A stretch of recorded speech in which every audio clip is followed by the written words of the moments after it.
Right, I've been and had something to it, I've come back and I've left this for a good 3/4 of an hour now, and you can see what's happened. It's gone sort of like chalky and dull, and that's what you want it to look like, okay?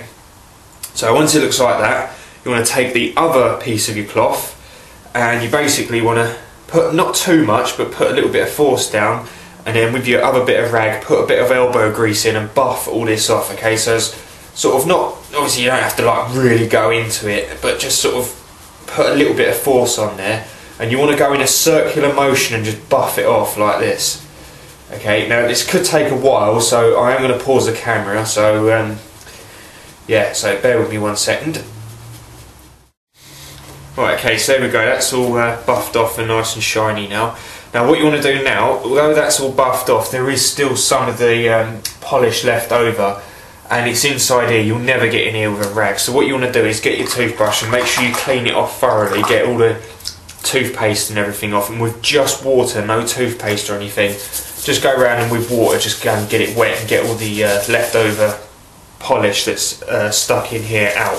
Okay, there you go. And then because this is just water, all you've got to do is just get another bit of tissue and just dab it dry, and basically just dry it off thoroughly. Right, now while I'm drying this, okay, just one word of a warning, okay?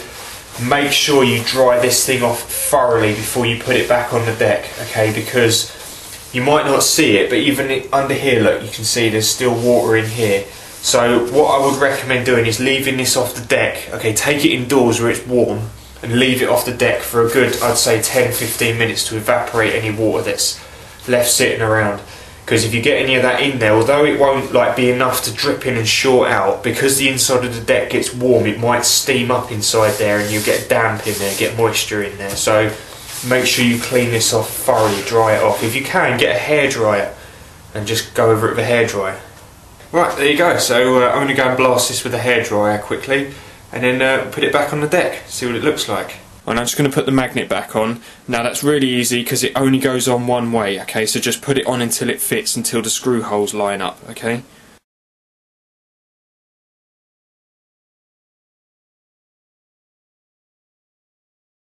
So there you go, and that looks brilliant already. So now I've got to do the other one to make up for it, because I can't have one really spit shiny and the other one not, so it's going to look a bit silly.